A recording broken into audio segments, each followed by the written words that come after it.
Amen. At kumusta yung aking classmates na taga-Apis? Surviving. Surviving. Surviving. Ang daming feeling the blanks. Ang hirap, pero we will be talking about the book of Colossians. Remember, that's our subject ng last week. Kaya we will be talking about that. Ay, mag-start na ba tayo? Mamaya tayo. Mamaya na. Mamaya na lang. Sige, start na tayo. At admin din ako last time. Mahirap na nag-overtime. Yan kung nagre-rent ka. Kaya feel free to time me out, Mr. Lau, kung medyo nag-overtime ako. Because I know, mahirap yung gano'n. No? So I love your team. This month, Sister Novella texted me, messaged me last Monday. Sabi ni Sister Novella, ang team natin ay evangelism. Unshaken and unashamed. So if I were to ask you, kung tatanong ko kayo this afternoon, ano yung one word na pwede niyong sabihin sa akin to capture yung team nyo unashamed and unafraid? Siguro, ano Sister Novella? Boldness maybe? Boldness, ano? Fearless. Audacity. Courage maybe? Courage. But here's the question I want us to reflect on this afternoon. Years ago, many of us sa aming church attended a seminar called Evangelism Explosion. I don't know if you have the training as well in this church. We learned how to share the gospel using the 2 diagnostics questions and using the hand gestures para ma-memorize natin yung easy to understand, to present the gospel easily sa mga pwede natin i-read. So we did that. It was very practical. It was very inspiring. But here's what I observed. Very few actually continued sharing the gospel after the training. I don't know about you, kung meron kang training na gano'n. So I have to ask, why do many Christians attend evangelism training programs like Evangelism Explosion, learn effective tools, and yet never follow through the lifestyle of sharing the gospel? The issue is not mainly a lack of training. It goes deeper. Training equips us with methods, but it's spiritual maturity and a heart of fire, on fire for God, that gives us the burden and the boldness to actually use those methods. Without daily consistency in our walk and deep-rootedness in God's Word, the desire to evangelize fades. Evangelism becomes an occasional event instead of a daily lifestyle. That's why today's message is titled, Overcoming Barriers That Hinders Evangelism.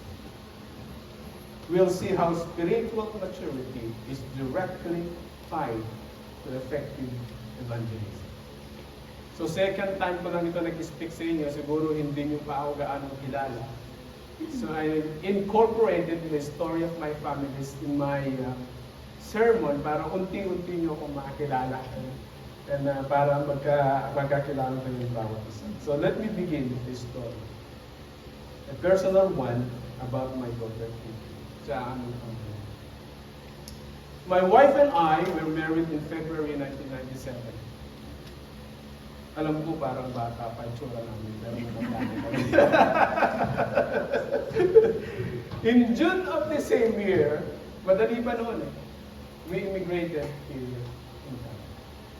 So February, March, April, May, June, nandito na kami. Ang bilis mag-apply noon Because of the Y2K issue, nasa IT ako, so there's a Y2K, ewan ko if familiar with Y2K, magugunaw daw ang mundo pagdating ng 2000. So they hired me, and then we immigrated here as a young couple in 1997. But it was not until March 2006, almost 9 years later, that our daughter Caitlin was born. So you might wonder, why such a long 9 years? The answer is this. My wife struggled with infertility. For 5 years, we tried everything. Fertility treatments, regular doctor visits, hormone injection. One injection alone cost us about $150. But thank God, meron kaming insurance sa Sun Life. After years of trying with no success, we stopped seeing the doctor and laid it down before God. Sabi namin ng aking asawa, Lord, bahala. Ang ibibigay niyo saan? So 2 years later, our desire to have a child was rekindled. This time, we went to Mount Sinai Hospital and met a very methodical specialist. After studying my wife's medical history, can you imagine, Dr. Erwin? The doctor noticed a pattern of diabetes in her family and prescribed a simple medication called metformin. Only 99 cents per tablet. And that's when it happened, my wife conceived. That moment reminds us, when God opens the womb, even a 99-cent pill can work. And when He says no, even a 150 injection is powerless. When Caitlin was born, the entire church rejoiced kasi pinag-pray kami. Imagine mo naman, 9 years sila nagpe-pray sa amin. Everyone had been praying with us. Just a few days after her birth, we brought her to church to present her the congregation, especially to those who had faithfully prayed for us. I remember carrying her in her car seat as we arrived at the church. People eagerly gathered at the door. Asan na si Caitlin? Ang tagal natin ihantay. When I covered her face, almost everyone, without exception, praised God. And one friend even said something that made me proud. She's so cute. She looks like her dad. Cute pala, no? Now, let's imagine something different. Let's say after that joyful day, we never brought her back to church for 5 years. Then 5 years later, I carried her again. The same car seat, same size. Caitlin had not grown up. Not even an inch. What do you think people would say? Would they say, oh, wow, she's so cute, sasabihin pa kaya nila? Probably not, right? Hindi na. 5 years na, hindi siya lumaki. They would be shocked, concerned, maybe even heartbroken. Someone would likely whisper, something is not right. She hasn't grown. This made-up story reflects spiritual reality in many churches. There are people who call themselves Christians, but there's no growth, no change, no maturity. They stay the same for years. And this lack of growth doesn't just affect their walk with God, it affects their witness to them. And when believers don't grow, they don't go. They don't go and share Christ. Because spiritual maturity fuels bold witness. A believer who is rooted in Christ will be unshaken in trials, unashamed to their faith. And that's what we'll talk about this afternoon. Overcoming the barriers that hinder evangelism. Our text today is in the book of Colossians. Alam ko na perfect si Sister Katrina ng exam. So, basahin natin sa Colossians chapter 2, verses 6 to 7. As you therefore resurrected Christ, Jesus the Lord, so walk in Him, rooted and built up in Him and established in the faith, as you have been taught, abounding in it with thanksgiving. So, barrier number 1, lack of solid foundation. Paul begins Colossians 2:6 by saying, yan si pala si Kate, he begins by saying, as you therefore have received Christ Jesus the Lord, this raises a foundational question. Have you truly received Christ? Without Christ as the foundation, spiritual growth is impossible, and sharing the gospel is impossible. You cannot share what you do not have. Everyone then who hears these words of mine and doesn't do them will be like a wise man who built in a house of the rock. It's just a lack of solid foundation. Number problem is this: we haven't received Christ at all. That's why we are not sharing. True spiritual growth begins with a personal commitment to Christ.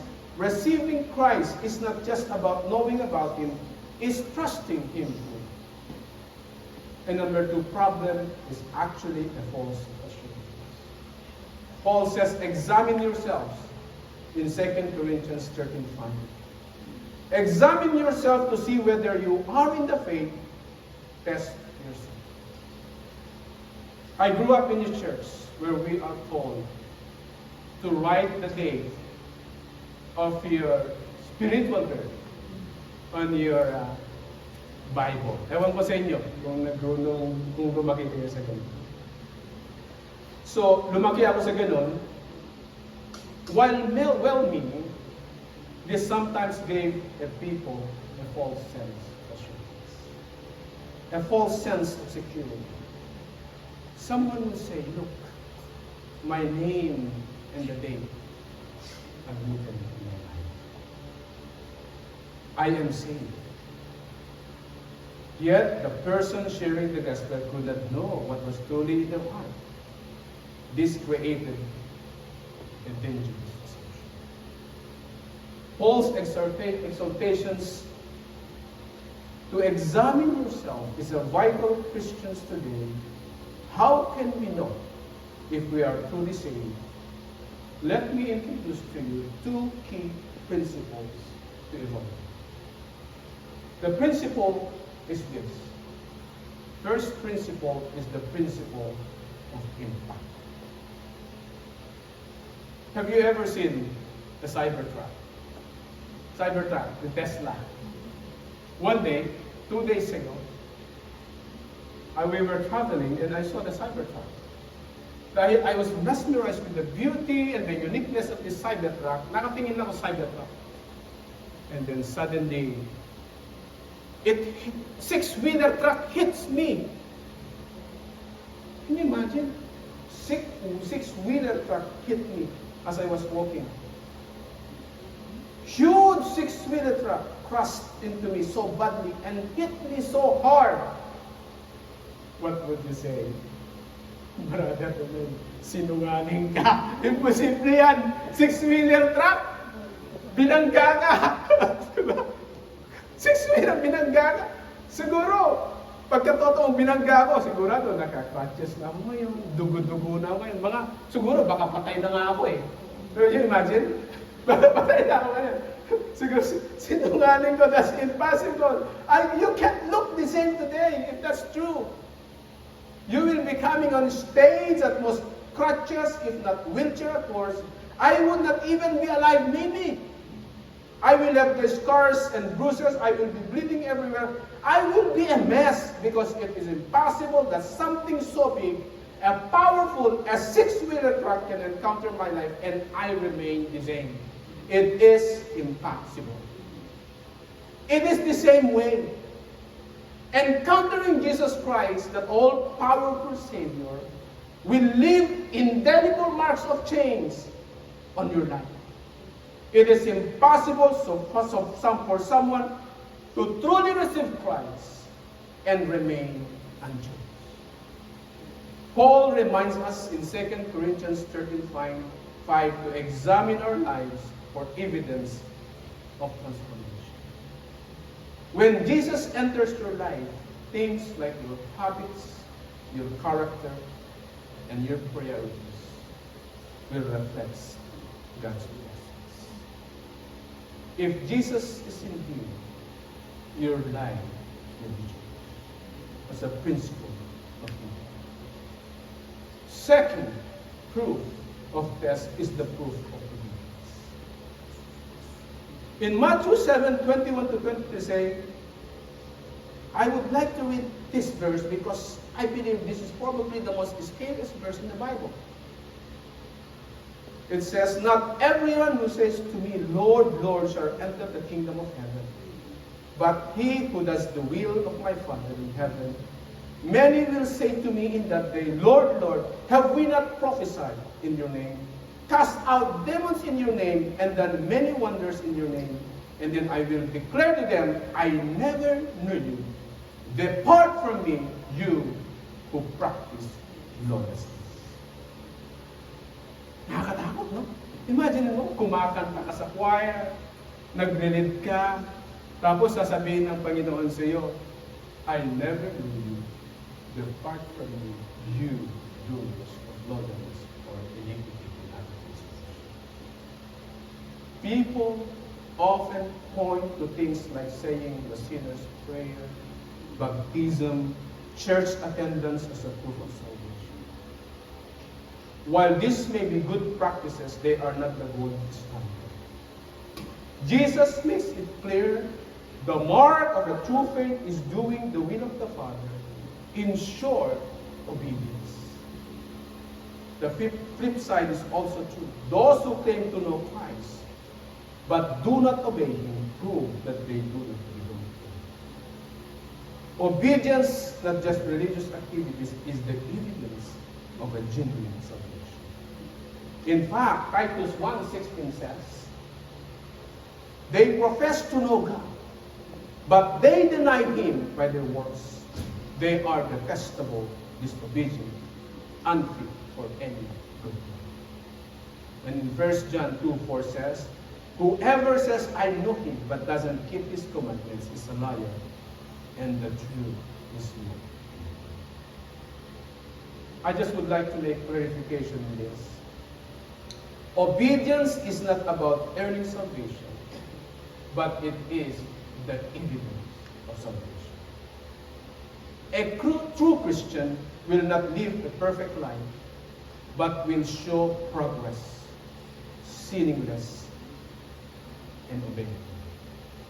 So those are the two principles on how are you going to test if you are truly received Christ.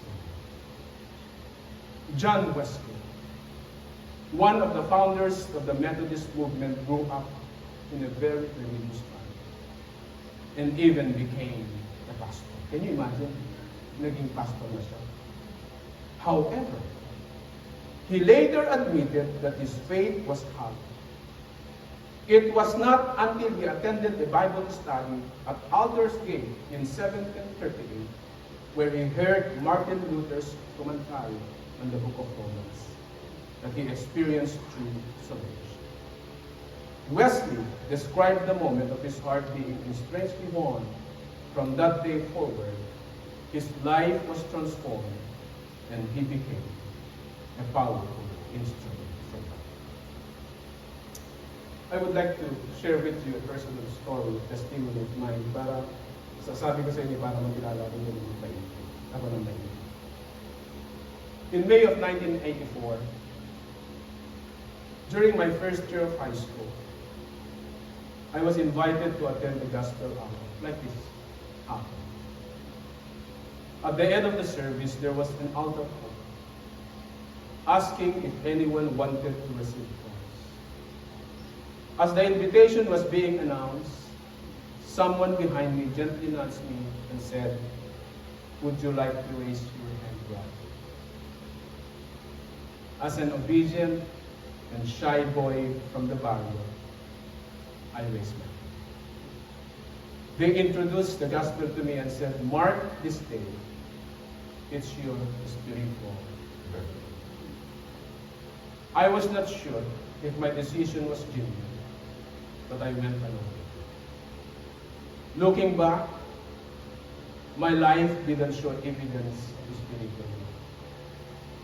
I was inconsistent in attending church, had no desire to read the Bible, and often went to services only because relatives dragged me to attend church. There was no real hunger for God in my life. Fast forward to the third week of September 1991. That was the third week.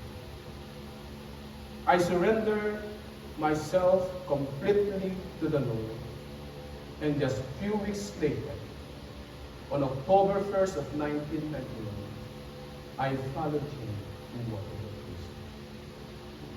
From that moment, everything changed. I developed a deep hunger for His Word, a love for attending services, umaga, hapon, gabi, prayer meeting, you name it, and a passion for listening to sermons, up to 3 sermons almost every night. And listening to sermons. Kaya sabi ni Annalyn sa atin, mukhang mahina na yata ang pandinig mo. And that's how I love listening to sermons. And if you see my collections of sermons, I have a lot. And if you were to ask me my spiritual birthday, I would not say 1984. I would say 1994. I now see the 1984 as the planting of the seed sa akin, but the true harvest came in 1990. When I fully surrendered my life to Christ, for years I carried false assurance that I was saved in 1984. But I was not until I truly gave my life to Jesus that I experienced a real transformation. If you've been living under false assurance, don't be embarrassed. Nandun din ako tuwang. Maybe it's time for us to admit. Today could be the day you begin genuine relationship with Jesus. His grace is sufficient to transform you and give you the assurance of salvation. Second, para mabilis tayo, kasi may Lord's Supper pa tayo. Lack of integrity. Paul writes in 2 Corinthians chapter 2 verses, continue to live your lives in Him, or walk in Him. This command highlights the importance of walking daily with Christ, not just occasionally or when it's convenient. Let's be honest. One of the greatest obstacles to effective evangelism today is not a training or boldness, it's a lack of integrity. Many unbelievers, are not rejecting the gospel because they've heard it and decided it's false. They're rejecting it because they've seen Christians whose lives contradict the message. When our walk doesn't match our talk, our witness loses its way, the problem is not always what we say, it's what people see in us. That's why compromised conduct is very dangerous. It doesn't just make us feel guilty, it undermines the message of the gospel itself. Let me show you what happens when our walk doesn't align with this. Number 1, undermines credibility. Show yourself in all respects to be model of good works, and in your teaching show integrity, dignity, and sound speech that cannot be condemned, so that an opponent may be put to shame, having nothing evil to say about this. You may know the gospel. You may even preach it with passion. But if your life contradicts the message, people will tune you out. Credibility is earned, not claimed, and nothing undermines your message faster than hypocrisy. Let me share a story that happened about 20 years ago at our family church camp, Maple C Christian Camp. I don't know why this moment is stuck with me all these years. Can you imagine 20 years hindi ko pa nakakalimutan? Maybe it's because God intended it to become a lesson for us this afternoon and not just now. At the camp, we invited some visitors to join us. The messages were uplifting. The fellowship was joyful, and the newcomers seemed to really enjoy the experience. It felt like something truly meaningful was happening. But then came the end. As people were packing up, I started helping coordinate rides home, trying to match up drivers and passengers by route to make convenient. So I approached one of the church leader ito, and asked if he could give one of the visitors a ride, since it was right along his way to the room. His response is this. He grumbled out loud, and unfortunately, within earshot of the visitor, I watched as the visitor's face changed. The joy she had just experienced during the weekend seemed to fade. She looked uncomfortable, embarrassed, disappointed, and suddenly she never came. Not to the camp, not to the church, and not again. It was not the preaching that pushed her away. It was not the message she heard. It was the life she saw in someone who was supposed to represent Christ. Integrity matters. When our conduct doesn't match our confession, we lose credibility, and the gospel message gets buried under a bad example. It was not the message that turned her off. It was the messenger's behavior. The gospel can be compelling, but the messenger is careless. People walk away. One poor attitude can undo a powerful message. Number 2, it erodes respect. Even unbelievers expect Christians to live what they preach. In 1 Peter chapter 2, verse 12 says, live such a good lives among pagans that though they accuse you of doing wrong, they may see you good deeds and glorify you. Respect doesn't always mean people will believe what you believe, but it means they will take your message seriously because they see consistency, humility, and sincerity in you. But when Christian is known for gossip, laziness, pride, impatience, arrogance, people begin to lose respect, not just for that person, but for the message they represent.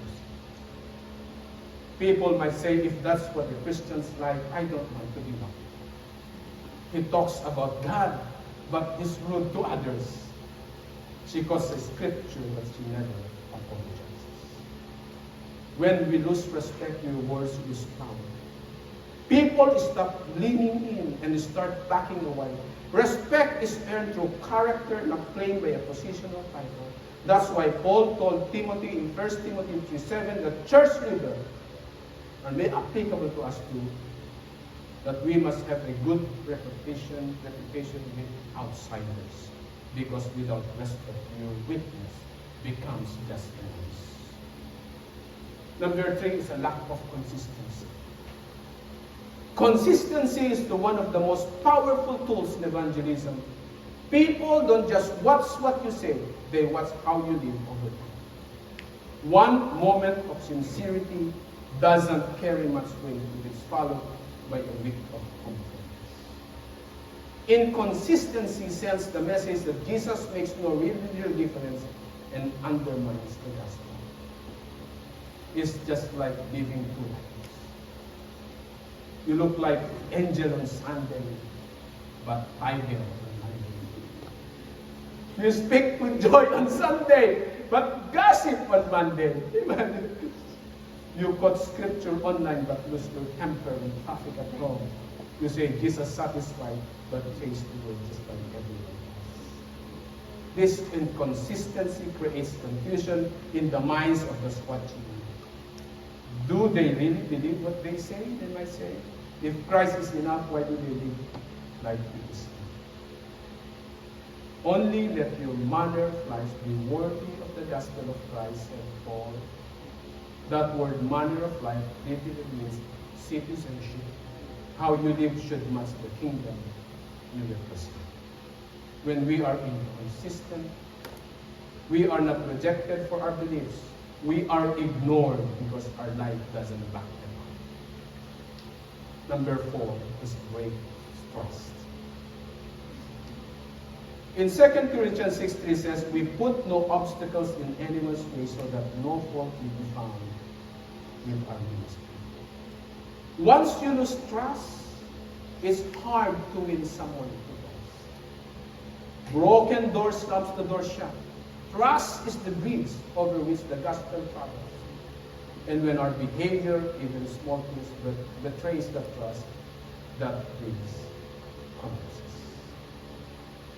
We often think people reject Jesus purely for theological reasons. That's not true.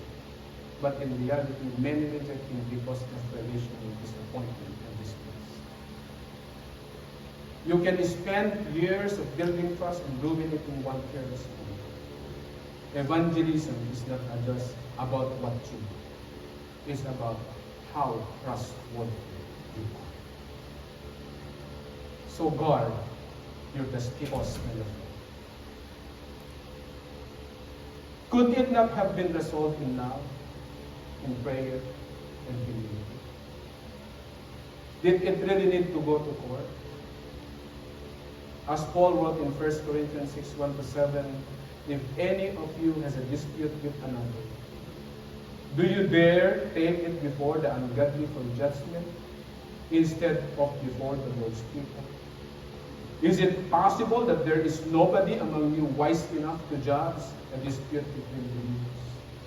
And Paul says, it's a shame when believers go to unbelieving judges to solve matters that should be resolved in the church. So what's the result of this? I'll be honest with you.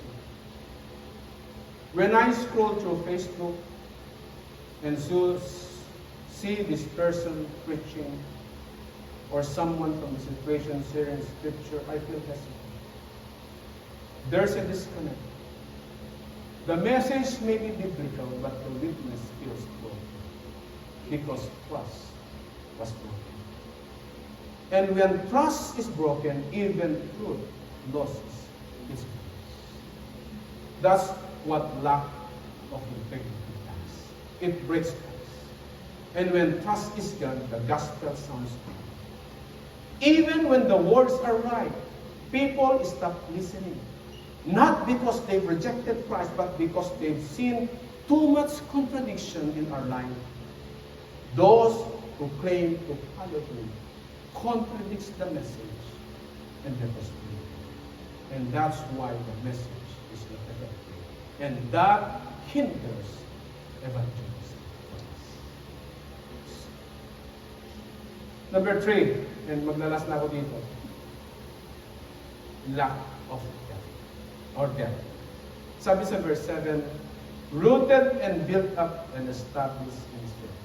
Yung rooted na yan, ibig sabihin, dapat rooted ka. Ibig sabihin, parang tomato dyan, pero tomato. Iba sa atin, hindi rooted. Some Christians don't reject Christ. They're just stagnant in Him. Hindi sila masyadong rooted. They receive the gospel, that they stop growing. They know the basics, but may never pursue intimacy with God. And maturity is grace. In order to be rooted, kumusta ang ating Bible reading? This is my observation sa inyo. If I am inconsistent with my Bible reading, in my prayer, in my devotions to God, I tend to be grumpy. Ewan ko sa inyo. I tend to be parang mainitin pa ulo. Ewan ko sa inyo. And, ewan kay Mrs. Just a joke. Joke lang naman, Sister Love ko.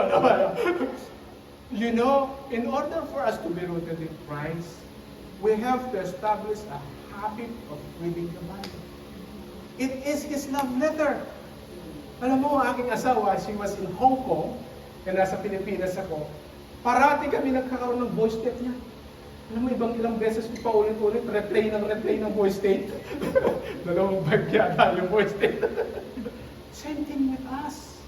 The Bible is the love letter of God to us. Why we are not reading it? Right? Pero sometimes, alam natin, tinatamad tayo. Hirap magbasa. But that is only the ingredients for us to be rooted in Christ. To read the Bible. And that's why there is 3 suggestions of Paul here. If you page down, para maglalas na ako. Number 3, sabi niya, in order the solution for this, the immaturity, problems with attitude, conduct, characters, inconsistency, lack of integrity, sabi ni Paul, to be rooted in Christ. We need to study our Bible. We need devotions, consistent prayers sa atin in order for us to become mature. That is the only solution for us. Kung dapat tayong tatamarin. Number 2, to be built up in Him. We have to exercise our faith, to be disciplined sa ating Christianity. Para kang you cannot become strong by just reading how to push up. You have to do the push up. I don't believe that a Christian can grow without serving, without exercising, without doing those services. It's not enough for us to just sitting. We have to start serving the Lord. When I say serving, it's not only singing in the church, serving in your community, your family, the way you conduct yourselves, and all of those things. And that's why Paul says we have to build up in Him. And number 3 solution is to be established in faith. We have to trust the Lord. Whatever happens to us, we have to trust God. And that is the only solution for us to be rooted in Christ. And what's the result for that? So shortcut ko na Sister Love. Kasi meron pa tayong Lord's Prayer, right? Meron Lord's Supper. The result is this. Sabi niya sa last, Paul did not end Colossians 2:7 with the be rooted, be built up, or be established. He ended up with this, abounding it with thanksgiving. Because the ultimate sign of a depth is not just how much you know, it's how much you overflow. Grateful Christians are bold Christians. Because the ultimate sign, kung tayo'y malalim rooted sa Panginoon, is not just how much you know, it's how much you overflow. You don't have to push them to evangelize. You just need them to remind them how good God has been. Evangelism is not a burden for the spiritually deep. It's a privilege, a joy, and overflow. We speak because we're full. We witness because we are thankful. We testify because we've tasted the grace of God. And we want others to taste it. Evangelism is not just about duty. It's about the light. And the light comes from a heart full of Christ. When I'm rooted in Christ, built up in truth, and established in faith, thanksgiving overflows. And evangelism becomes your joy, not your joy. Last story, again. Rachel, my youngest daughter, pinagkakamalan ako. Granddaughter mo ba siya? I was training Rachel on how to ride a bike, and I gave her 3 instructions. Rachel, don't be afraid, ha? Steady ka lang. Huwag kang tumingin sa malapit. Tumingin ka sa malayo. And remember, be consistent in prayer. So I pushed her slowly. Hindi niya namamalayan. Binitawan ko siya ng diretsyo. Pero nung tumingin, nag-stop siya ng pera. Natumba. That's what happened to us. If we stop consistency in reading the Bible, praying, and the devotions, so that the tendency for us is to fall. Our conduct, our attitude will crumble because we need a consistent reading of the Bible, consistent surrender to the Holy Spirit in order for us to have that consistent walk. And if we have that consistent walk, we will be effective, unashamed, and afraid when we evangelize. Because, sabi natin, I walk of my own. Yung message ko ay pinakinabuhi natin. And that will make us effective evangelists. May God bless us.